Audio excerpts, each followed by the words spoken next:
ദേശമുണർന്നാൽ ഒരു ഭവനത്തിൽ അഗ്നിമഴ പെയ്തിടും. പരിശുദ്ധാത്മാവേ കൃപ ചൊരിയണമേ, പരിശുദ്ധാത്മാവേ ശക്തി പകരണമേ.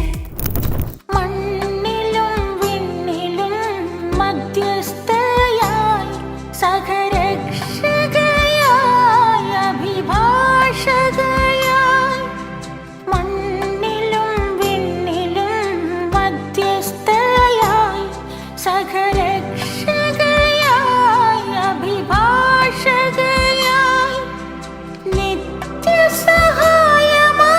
നിർവൃതിദായികയായി അനുപമേ നിർമ്മലേ ദേവമാതേ, നിത്യസഹായമായി നിർവൃതിദായികയായി അനുപമേ നിർമ്മലേ ദേവമാതേ.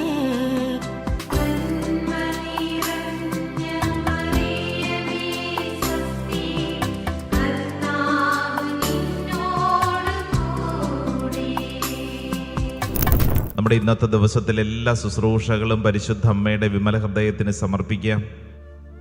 അമ്മേ മാതാവേ, അമ്മയുടെ അത്ഭുതകരമായ ഒരു സാന്നിധ്യം ഞങ്ങൾക്ക് ചുറ്റും ഉണ്ടാവട്ടെ. ഞങ്ങളുടെ ഉള്ളിലുള്ള വിഷമങ്ങളും ഭാരങ്ങളും പരിശുദ്ധ അമ്മ വഴിയായി പുത്രന്റെ സന്നിധാനത്തിൽ അർപ്പിക്കുന്നു.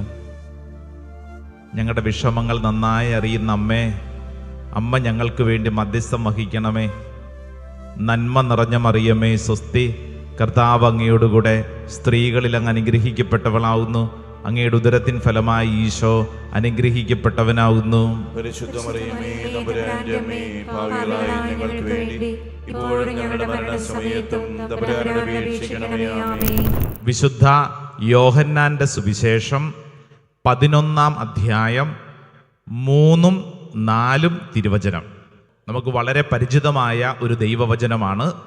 ദൈവത്തിൻ്റെ ആത്മാവ് ഈ വചനം വായിക്കുമ്പോൾ തന്നെ നമുക്ക് ചില ഉത്തരങ്ങളും ജീവിതത്തിൽ ഇടപെടുന്ന അനുഭവങ്ങൾ സമ്മാനിക്കും. യോഹന്നാന്റെ സുവിശേഷം 11-ാം അധ്യായം 3-4 തിരുവചനം നമുക്ക് വായിക്കാം. 3-ാം വചനം ഇങ്ങനെയാണ്: കർത്താവേ, ഇതാ അങ്ങ് സ്നേഹിക്കുന്നവൻ രോഗിയായിരിക്കുന്നു എന്ന് പറയാൻ ആ സഹോദരിമാർ അവൻ്റെ അടുക്കലേക്ക് ആളയച്ചു. 4-ാം വചനം: അത് കേട്ടപ്പോൾ യേശു പറഞ്ഞു, ഈ രോഗം മരണത്തിൽ അവസാനിക്കാനുള്ളതല്ല, പ്രത്യുത ദൈവത്തിൻ്റെ മഹത്വത്തിനും അതുവഴി ദൈവപുത്രൻ മഹത്വം പ്രാപിക്കുന്നതിനും വേണ്ടിയുള്ളതാണ്. ഹല്ലേലൂയാ, ഹല്ലേലൂയാ. നമുക്ക് ഈ വചനം ഒന്ന് ഏറ്റുപറഞ്ഞ് പ്രാർത്ഥിച്ചാലോ? വലതുകരം ഒന്ന് ഉയർത്തിപ്പിടിച്ചേ, ഇടതുകരം നെഞ്ചോട് ചേർത്തോളൂ. ഓൺലൈനിലൊക്കെ പങ്കെടുക്കുന്നവർ നിങ്ങളായിരിക്കുന്നിടങ്ങളിൽ ഈ വചനം ഏറ്റുപറഞ്ഞ് പ്രാർത്ഥിക്കണേ. ഒച്ചത്തിൽ പറയാം. വിശുദ്ധ യോഹന്നാന്റെ സുവിശേഷം 11-ാം അധ്യായം 3-ാം തിരുവചനം: കർത്താവേ, ഇതാ അങ്ങ് സ്നേഹിക്കുന്നവൻ രോഗിയായിരിക്കുന്നു എന്ന് പറയാൻ ആ സഹോദരിമാർ അവന്റെ അടുക്കലേക്ക് ആളയച്ചു. അത് കേട്ടപ്പോൾ യേശു പറഞ്ഞു, ഈ രോഗം മരണത്തിൽ അവസാനിക്കാനുള്ളതല്ല, പ്രത്യുത ദൈവത്തിന്റെ മഹത്വത്തിനും അതുവഴി ദൈവപുത്രൻ മഹത്വം പ്രാപിക്കുന്നതിനും വേണ്ടിയുള്ളതാണ്. ഹല്ലേലൂയാ, ഹല്ലേലൂയാ, ഹല്ലേലൂയാ. വിശുദ്ധ യോഹന്നാന്റെ സുവിശേഷം 11-ാം അധ്യായം 3-4 തിരുവചനം വചനം പഠിച്ചോണം കേട്ടോ. നമുക്കിതിൻ്റെ പശ്ചാത്തലം നമുക്കറിയാം. ലാസർ രോഗിയായി. ആര് രോഗിയായി? ലാസർ രോഗിയായി. ഈ രോഗിയായി എന്നുള്ള ഈ ഒരു വാർത്ത യേശുവിൻ്റെ പക്കലേക്ക് അറിയിക്കുന്ന രംഗമാണ് നമ്മൾ വായിച്ചത്. ഈ വചനം വായിച്ചുകൊണ്ടിരിക്കുമ്പോൾ പരിശുദ്ധാത്മാവ് ഇവിടെ ഇരിക്കുന്ന ഓരോരുത്തരോട് സംസാരിക്കുന്നുണ്ട്. എന്നോട് സംസാരിക്കുന്നുണ്ട്, കേൾക്കുന്ന ഓരോ വ്യക്തികളോടും സംസാരിക്കുന്നുണ്ട്. ശരിയാണോ? യെസ്. അതിലൊരു പ്രധാനപ്പെട്ട ഒരു ചോദ്യത്തിനുള്ള ഉത്തരം പോലെ വചനം പഠിപ്പിക്കുന്നൊരു കാര്യമുണ്ട്. ചോദ്യം ഇതാണ്: ദൈവത്തെ സ്നേഹിക്കുന്നവർക്ക് കഷ്ടപ്പാടുണ്ടാകുമോ? ദൈവത്തെ സ്നേഹിക്കുന്നവർക്ക് രോഗം ഉണ്ടാകുമോ? ദൈവത്തെ സ്നേഹിക്കുന്നവർക്ക് സാമ്പത്തിക നഷ്ടങ്ങൾ ഉണ്ടാകുമോ? ദൈവത്തെ സ്നേഹിക്കുന്നവർക്ക് നാണക്കേട് ഉണ്ടാകുമോ? ഉണ്ടാകുമോ? ഇല്ലേ? ഇത് വളരെ പ്രധാനപ്പെട്ട ചോദ്യമാണ്. കാരണം ചുരുക്കം ചിലരെങ്കിലുമൊക്കെ വിശ്വസിക്കുകയും പഠിപ്പിക്കുകയും ചെയ്യുന്ന ഒരു കാര്യമാണ്, ഒരു രോഗമുണ്ടാകുമ്പോൾ ചിലർ പറയും, ദൈവം നിന്നെ ശിക്ഷിച്ചു, ദൈവം നിന്നെ ഉപേക്ഷിച്ചു, ദൈവത്തിന് നിന്നെ വേണ്ട. ചില തടസ്സങ്ങളും ഭാരങ്ങളും കഷ്ടപ്പാടുകളും ഉണ്ടാകുമ്പോൾ മറ്റു ചിലർ നമ്മളോട് പറയാം, നിന്നെ ദൈവം ഉപേക്ഷിച്ചതിൻ്റെ, ദൈവം നിന്നെ വെറുക്കുന്നതിൻ്റെ, ദൈവം നിന്നെ ശപിച്ചതിൻ്റെ, ദൈവം നിന്നെ ഉപേക്ഷിച്ചതിൻ്റെ അടയാളമാണ് ഈ തകർച്ച. ഈ ശുശ്രൂഷയിൽ പങ്കെടുക്കുന്ന ചുരുക്കം ചിലരെങ്കിലുമൊക്കെ ഉള്ളിൽ അങ്ങനെ ചിന്തിക്കുന്നുണ്ടെങ്കിൽ ഈ വചനം ഇത് നീ പഠിച്ചോണം, ഇത് നീ പഠിച്ച് ഇങ്ങനെ വിശ്വസിച്ച് ഏറ്റെടുക്കണം. ഹല്ലേലൂയാ, ഹല്ലേലൂയാ. പ്രിയപ്പെട്ടവരെ, 3-ാം വചനം ഇങ്ങനെയാണ് പറയുന്നത്, കർത്താവേ ഇതാ അങ്ങ് സ്നേഹിക്കുന്നവൻ രോഗിയായിരിക്കുന്നു. ഈശോയെ അങ്ങ് സ്നേഹിക്കുന്നവൻ, ഈശോയെ സ്നേഹിക്കുന്നവനല്ല, മറിച്ച് ഈശോ സ്നേഹിക്കുന്നവൻ. ഈശോ സ്നേഹിക്കുന്നവൻ എന്തായിരിക്കുന്നു? രോഗിയായിരിക്കുന്നു. അപ്പൊ എന്ത് മനസ്സിലായി? ദൈവത്തെ സ്നേഹിക്കുന്നവർക്ക് മാത്രമല്ല, ദൈവം സ്നേഹിക്കുന്നവർക്കും രോഗമുണ്ടാകും, കഷ്ടപ്പാടുകളുണ്ടാവും, സാമ്പത്തിക തകർച്ചകളുണ്ടാവും, ജീവിതത്തിൽ കണ്ണുനീരുണ്ടാകും. ഇതിങ്ങ് പഠിച്ചോ. ഇവിടെ ഇരിക്കുന്ന ആരെങ്കിലും നിങ്ങളുടെ ജീവിതത്തിൽ ഇന്ന് കടന്നു പോകുന്ന ഒരു അനുഭവത്തിൽ അയ്യോ ദൈവം ഉപേക്ഷിച്ചു എന്ന് ചിന്തിക്കുന്നുണ്ടെങ്കിൽ വചനം പഠിപ്പിക്കുന്നു തെറ്റ്. വചനം പഠിപ്പിക്കുന്ന എന്താ? ദൈവം നിന്നെ ഉപേക്ഷിച്ചിട്ടില്ല. ലാസറിനെ കുറിച്ച് വചനം പറയുന്നു, ലാസറിനെ ആർക്കിഷ്ടമായിരുന്നു? ഈശോയ്ക്ക് ഇഷ്ടമായിരുന്നു. ലാസറിന് ഈശോയ്ക്ക് ഇഷ്ടമായിരുന്നു. ലാസറിന് ഈശോയ്ക്ക് ഇഷ്ടമായിരുന്നു എന്ന് മാത്രമല്ല, ഈശോയ്ക്ക് ലാസറിന് ഇഷ്ടമായിരുന്നു. ഹല്ലേലൂയാ, ഹല്ലേലൂയാ. നിങ്ങൾക്ക് ഈശോയെ ഇഷ്ടമാണോ? ഓൺലൈനിൽ പങ്കെടുക്കുന്നവരെ, ഇവിടെ ഇരിക്കുന്നവരെ, നിങ്ങൾക്ക് ഈശോയെ ഇഷ്ടമാണോ? ഇഷ്ടമാണ്. നിങ്ങളെ ഈശോയ്ക്ക് ഇഷ്ടമാണോ? അല്ലേ? ഇഷ്ടമാണ്. അതുകൊണ്ടാണ് നമ്മളിവിടെ ഇരിക്കുന്നത്, ഈ ശുശ്രൂഷയിൽ പങ്കെടുക്കുന്നത്.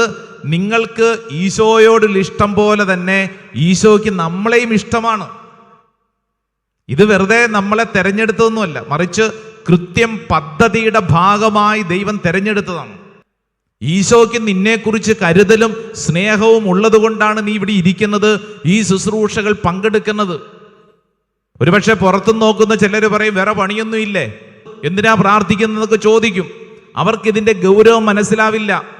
ആത്മീയമായ ഉൾക്കാഴ്ചയുള്ളവർക്ക് മാത്രമേ വചനത്തിൻ്റെ ഉൾപ്പരുകൾ മനസ്സിലാക്കാൻ പറ്റൂ. പുറത്തു നിൽക്കുന്നവർക്ക് ഇത് മനസ്സിലാകത്തില്ല. ദൈവത്തിന് നമ്മളെ ഇത്രമേൽ സ്നേഹമുള്ളപ്പോൾ തന്നെ നമ്മുടെ ജീവിതത്തിൽ രോഗങ്ങളുണ്ടാകും, കടബാധ്യതകളുണ്ടാകും, ചില നാണക്കേടുകൾ ഉണ്ടാവും. മറ്റുള്ളവരുടെ മുമ്പിൽ നമ്മൾ ചിലപ്പോൾ ഒന്നും അല്ലാത്ത ഒരു അവസ്ഥയിലൂടെ കടന്നു പോകേണ്ടി വരും. Price the Lord. അപ്പൊ അങ്ങനെയുള്ള സംഭവങ്ങൾ ഉണ്ടാകുമ്പോൾ ഉടനെ ഞെട്ടരുത്. ഈ വചനം എടുത്ത് വായിച്ചോണം. ഏത് വചനം? യോഹന്നാന്റെ സുവിശേഷം 11:3. കർത്താവേ ഇതാ അങ്ങ് സ്നേഹിക്കുന്നവൻ രോഗിയായിരിക്കുന്നു. ഹല്ലേലൂയാ, ഹല്ലേലൂയാ.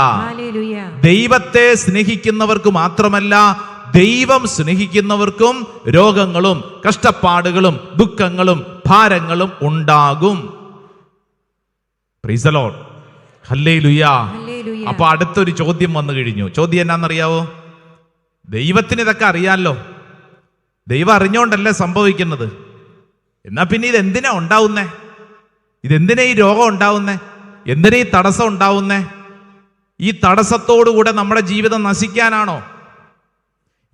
ഈ രോഗത്തോടുകൂടെ നമ്മുടെ ജീവിതം തീരാനാണോ? ചിലപ്പോൾ ചിലരൊക്കെ പറയാറുണ്ടല്ലേ, ഈ രോഗത്തോടുകൂടെ ഞാൻ തീർന്നു. കഴിഞ്ഞ ദിവസം ഡൽഹിയിലുള്ള ഒരു സഹോദരൻ, അദ്ദേഹത്തിന് ക്യാൻസർ രോഗം പിടിപെട്ടു. അപ്പൊ അദ്ദേഹം ഭയങ്കര വിഷമത്തിലൂടെ കടന്നു പോവുക.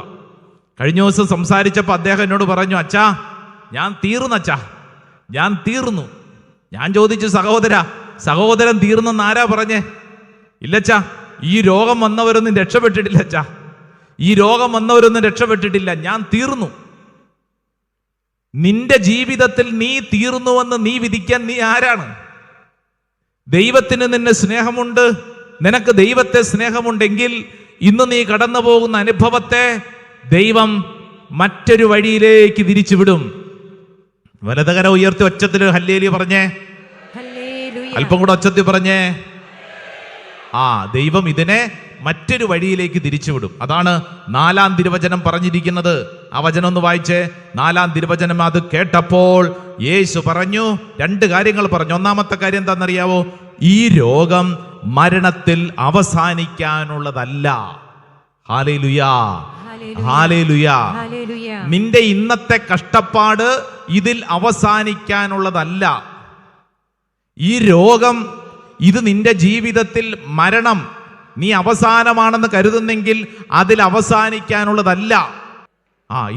ഇത് ഇങ്ങനെ ഈ ഒരു പ്രശ്നം, നീ ഇന്ന് അനുഭവിക്കുന്ന ഈ കഷ്ടപ്പാട്, ദുരിതം, ഇതിൽ നിന്റെ ജീവിതം മുങ്ങിത്തീരാനുള്ളതല്ല.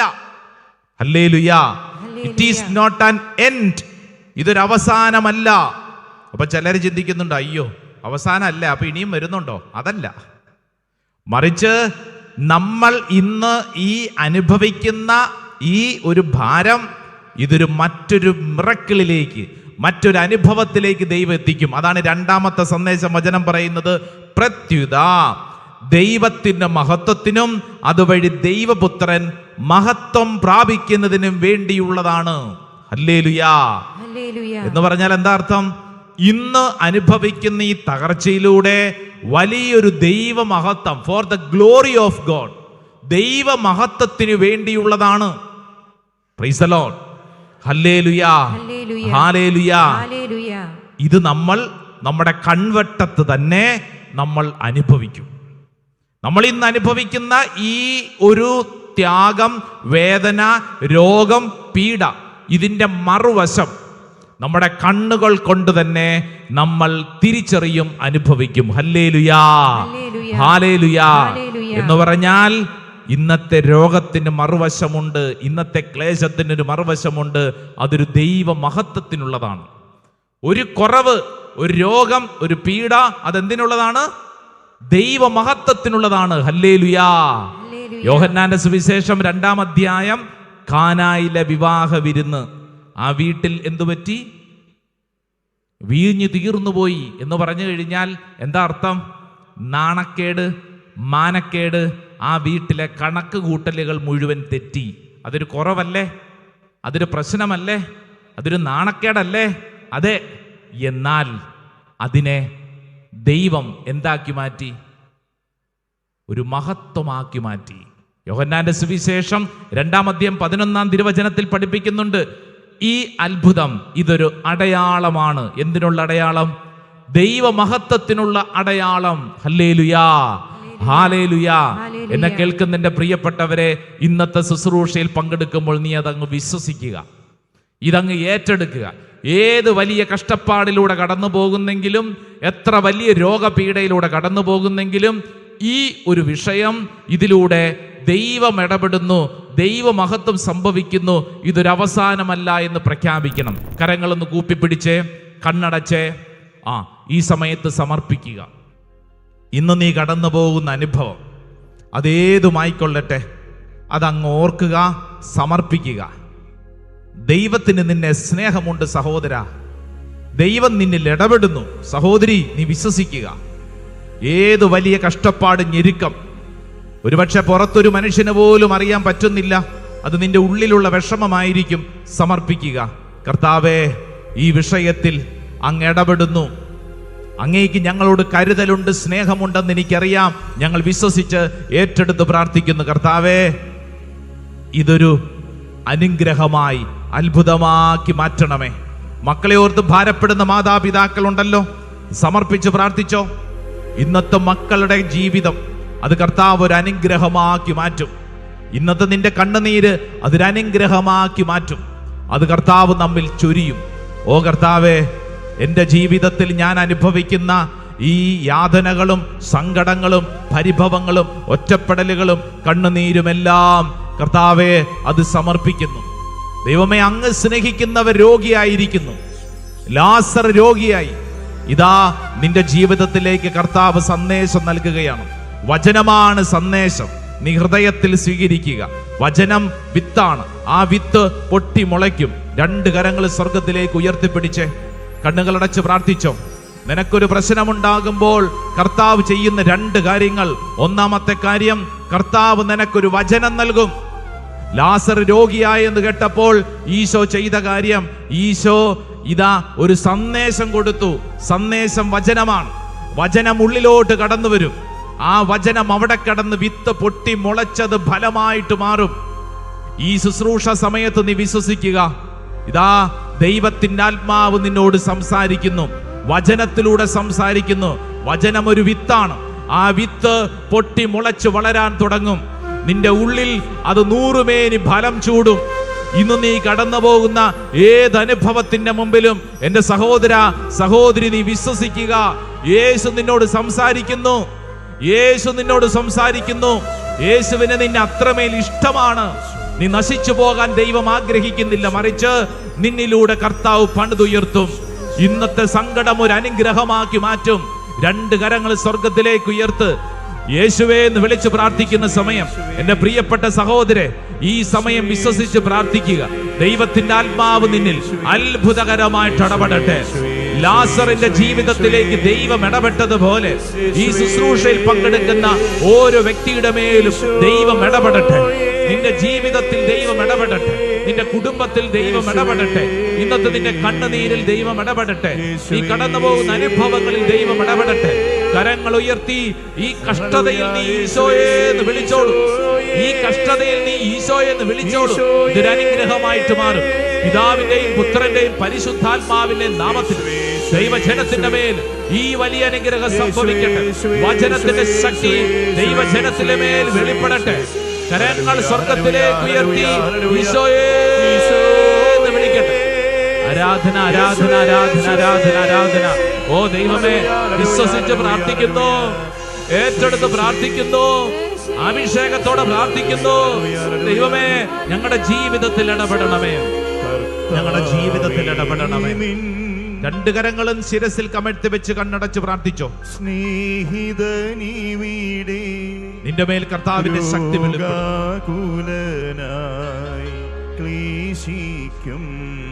വെള്ളം തളിച്ച് വെഞ്ചരിച്ച് പ്രാർത്ഥിക്കുക. വേഗം വരണേ, വേദനയിൽ നിന്നുയരാൻ നിന്നോടെ കരമേകണമേ. കർത്താവേ, നിൻ സ്നേഹിതനീവിടെ രോഗാകുലനായി ക്ലേശിക്കുന്നു. വേഗം വരണേ, വേദനയിൽ നിന്നുയരാൻ നിന്നോടെ കരമേകണമേ. നെറ്റിയിൽ കുരിശടയാളം വരച്ച് ലാസറിന്റെ ജീവിതത്തിലേക്ക് ദൈവം ഇടപെട്ടതുപോലെ എൻ്റെ ജീവിതത്തിലും ദൈവം ഇടപെടുമെന്ന് വിശ്വസിച്ചു കർത്താവെ ഏറ്റെടുത്ത് പ്രാർത്ഥിക്കും. വിശ്വസിക്കാം. പ്രിയപ്പെട്ടവരെ, നമ്മൾ പഠിച്ച ഈ വചനം ഏത് സുവിശേഷത്തിൽ നിന്നായിരുന്നു? യോഹന്നാന്റെ സുവിശേഷം അധ്യായം 11, വചനങ്ങൾ 3ഉം 4ഉം. നിങ്ങൾ ജീവിതത്തിൽ ആരെങ്കിലുമൊക്കെ ഭാരപ്പെട്ടവരെ കണ്ടാൽ അവരോട് പറഞ്ഞു കൊടുക്കണം, ഇന്നത്തെ നിന്റെ വിഷമം ഇതൊരു അവസാനമല്ല. യോഹന്നാൻ 13, 11, 3ഉം 4ഉം നിന്നിൽ സംഭവിക്കട്ടെ എന്ന് പറഞ്ഞു കൊടുക്കണം. ഹല്ലേലൂയാ. പരിശുദ്ധ പരമ ദിവ്യകാരുണ്യമേ, എന്നേരവും സ്തുതി ആരാധന. പരിശുദ്ധ പരമ ദിവ്യകാരുണ്യമേ, എന്നേരവും സ്തുതി ആരാധന. കരങ്ങൾ കൂപ്പി ഈശോയെ നോക്കി നമുക്ക് പ്രാർത്ഥിക്കാം. ഈശോയെ, ഞങ്ങളുടെ സ്വഭാവങ്ങൾക്ക് വലിയ രൂപമാറ്റം സംഭവിക്കട്ടെ. നമുക്ക് നമ്മളെ തന്നെ സമർപ്പിച്ച് ഈ ഗാനത്തിന്റെ വരികളോട് ചേർന്ന് പാടി പ്രാർത്ഥിക്കട്ടെ.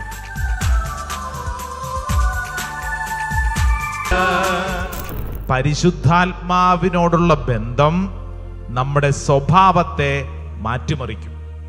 ആരോടുള്ള ബന്ധം? പരിശുദ്ധാത്മാവിനോടുള്ള ബന്ധം. പത്രോസ് ദേഷ്യക്കാരനായിരുന്നു, എടുത്തുചാട്ടക്കാരനായിരുന്നു, തോന്നിയതുപോലെ ചെയ്യുന്നൊരു വ്യക്തിയായിരുന്നു. ഇത് പറയുമ്പോൾ നമ്മളുടെയും സ്വഭാവം ഏകദേശം അതൊക്കെ പോലെയാ. തോന്നുന്നത് പോലെ ചെയ്യുക, എടുത്തു ചാടുക എന്ന് പറഞ്ഞു കഴിഞ്ഞാൽ പ്രത്യാഘാതം നോക്കാതെ പെരുമാറുക, വായിൽ വരുന്നത് വിളിച്ചു പറയുക. പത്രോസ് നമ്മുടെ ഉള്ളിലുള്ള ഒരു സ്വഭാവമാണ്. എപ്പോഴും അധികാരം കിട്ടണം, എനിക്കൊരു സ്ഥാനമുണ്ടാകണമെന്ന് ആഗ്രഹിക്കുന്ന സ്വഭാവം. എന്നെ മറ്റുള്ളവർ മൈൻഡ് ചെയ്തില്ലെങ്കിൽ അവരെ നശിപ്പിക്കുന്ന സ്വഭാവം നമ്മുടെ വീട്ടിൽ, നമ്മുടെ കൂട്ടുകാരുടെ ഇടയിൽ, നമ്മളൊക്കെ ജീവിക്കുന്ന പശ്ചാത്തലത്തിൽ നമ്മുടെ സ്വഭാവത്തിലുണ്ട്. നമ്മൾക്ക് സ്ഥാനം തന്നില്ലെങ്കിൽ, നമ്മളെ മറ്റുള്ളവർ പരിഗണിച്ചില്ലെങ്കിൽ പെട്ടെന്ന് ഇറിറ്റേറ്റഡ് ആവുന്ന സ്വഭാവം. വിശുദ്ധ ഗ്രന്ഥത്തിൽ ഓരോ വ്യക്തികളെയും കുറിച്ച് പഠിക്കുമ്പോൾ നമ്മൾ മനസ്സിലാക്കുന്ന കാര്യം, ഇവരിലെല്ലാം വലിയ അത്ഭുതകരമായ മാറ്റങ്ങൾ ഉണ്ടായി. എന്ന് മുതലാണെന്നറിയാവോ? പന്തക്കുസ്ത മുതൽ. അപ്പസ്തോല പ്രവർത്തനം 2-ാം അധ്യായം 1 മുതലുള്ള വചനം. പന്തക്കുസ്ത ദിനം സമാഗതമായപ്പോൾ അവരെല്ലാവരും ഒരുമിച്ച് കൂടിയിരിക്കുകയായിരുന്നു. കൊടുങ്കാറ്റടിക്കുന്നത് പോലുള്ളൊരു ശബ്ദം പെട്ടെന്ന് ആകാശത്തു നിന്നുണ്ടായി. അതവർ സമ്മേളിച്ചിരുന്ന വീട് മുഴുവൻ നിറഞ്ഞു. അഗ്നിജ്വാലകൾ പോലുള്ള നാവുകൾ തങ്ങളുടെ ഓരോരുത്തരുടെ മേൽ വന്നു നിൽക്കുന്നതായി അവർ കണ്ടു. അവരെല്ലാവരും പരിശുദ്ധാത്മാവിനാൽ നിറഞ്ഞു. ആത്മാവ് കൊടുത്ത ഭാഷണ വരമനുസരിച്ച് അവർ വിവിധ ഭാഷകളിൽ സംസാരിക്കാൻ തുടങ്ങി.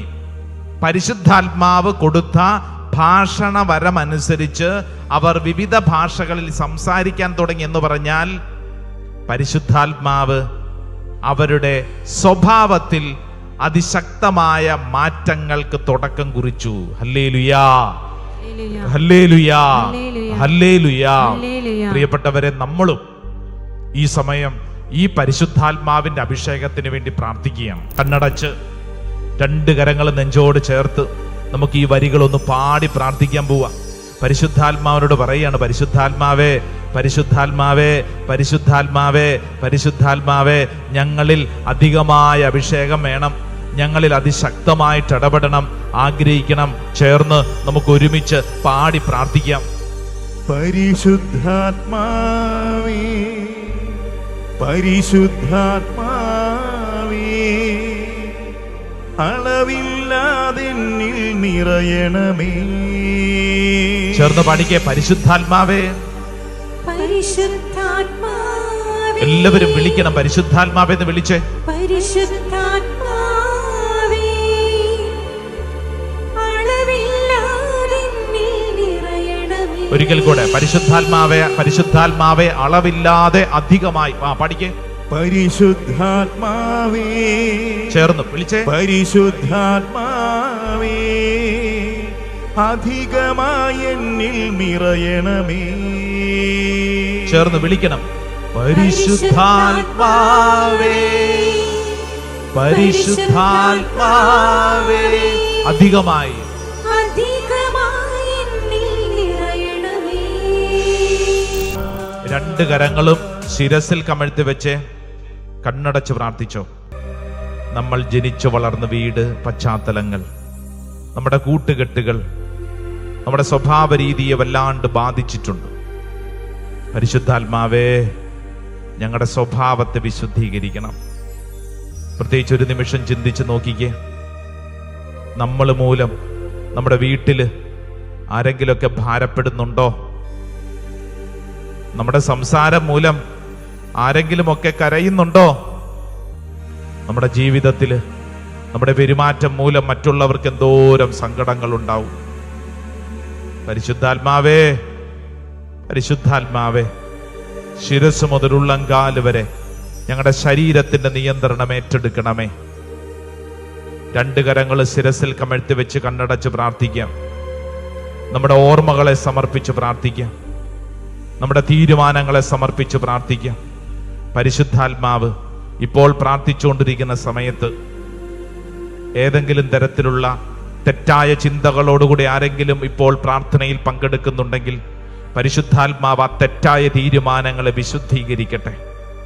ഏതെങ്കിലും വിഷയത്തിൽ കൺഫ്യൂഷൻ, സംശയം, ഭാരത്തോടുകൂടെ ഉണ്ടെങ്കിൽ പരിശുദ്ധാത്മാവ് ആ വിഷയത്തിൽ ഇടപെടട്ടെ. മറ്റുള്ളവർ കാരണമാണ് ഞാൻ ഇങ്ങനെയായിരിക്കുന്നതെന്ന് ഭാരപ്പെട്ട് അസ്വസ്ഥപ്പെടുത്ത് കുറ്റപ്പെടുത്തി ആരെങ്കിലും പ്രാർത്ഥിക്കുന്നുണ്ടെങ്കിൽ ഇതാ പരിശുദ്ധാത്മാവ് പറയുന്നു, ഇന്ന് നീ അനുഭവിക്കുന്ന ഈ വിഷയം നിന്റെ ജീവിതത്തിൽ ദൈവം നിന്നിൽ ഇടപെടുന്ന അനുഗ്രഹത്തിന്റെ വിഷയമാണ്. സമർപ്പിച്ചോ. കർത്താവ് നിന്നിൽ ഇടപെടുന്ന സമയമാണ്. ആരെങ്കിലും പറഞ്ഞ കാര്യങ്ങൾ, ഇന്നലകളിൽ നീ അനുഭവിച്ച ഏതെങ്കിലും സംഭവങ്ങൾ നിന്നിൽ വീണ്ടും വീണ്ടും ഭാരപ്പെടുത്തുന്നുണ്ടെങ്കിൽ ഈ സമയത്ത് സമർപ്പിക്കണം.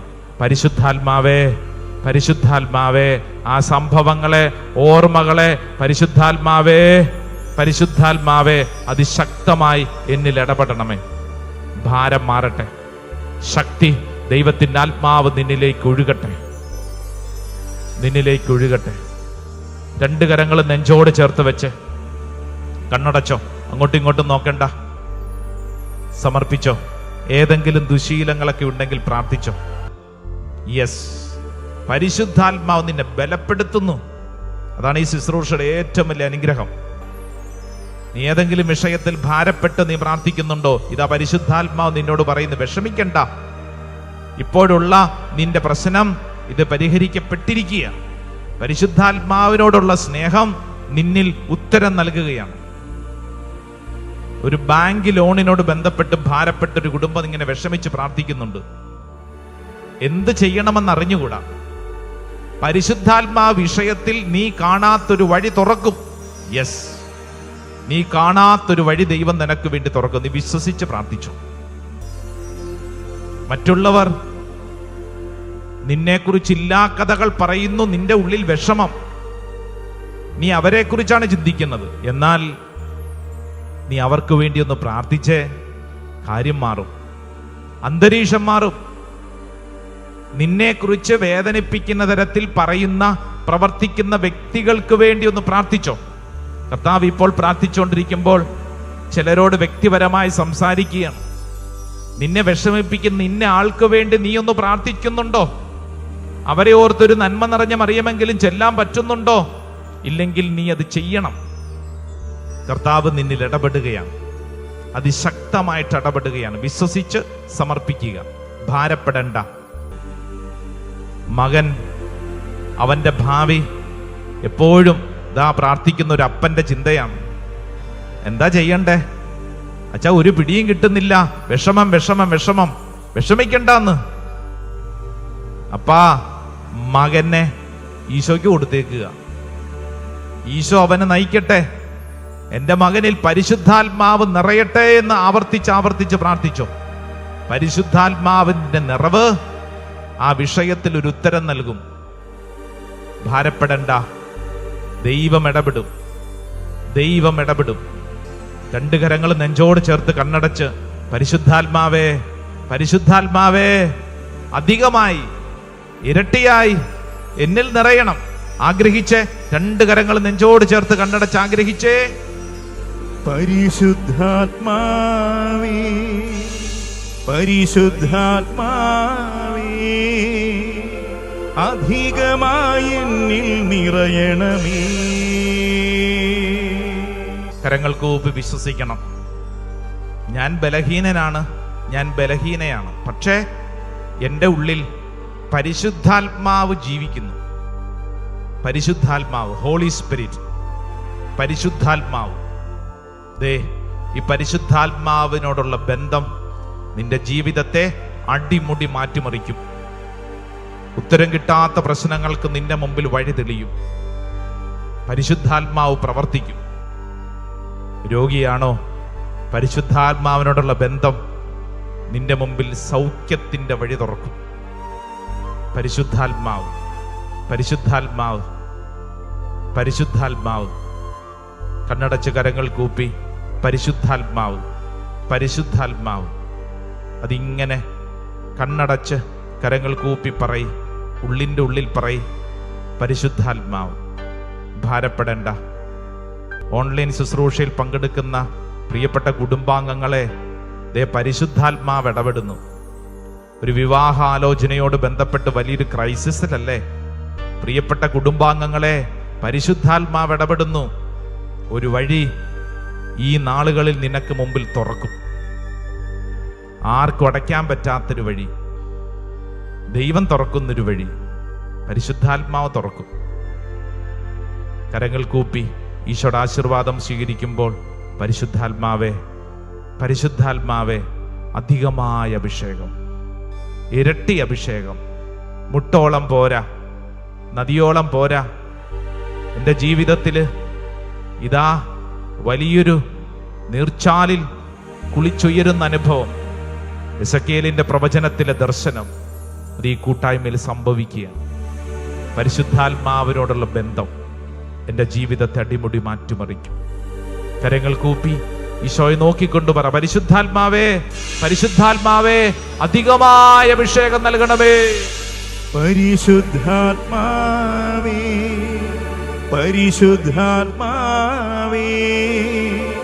അളവില്ലാതെന്നിൽ നിറയണമേ.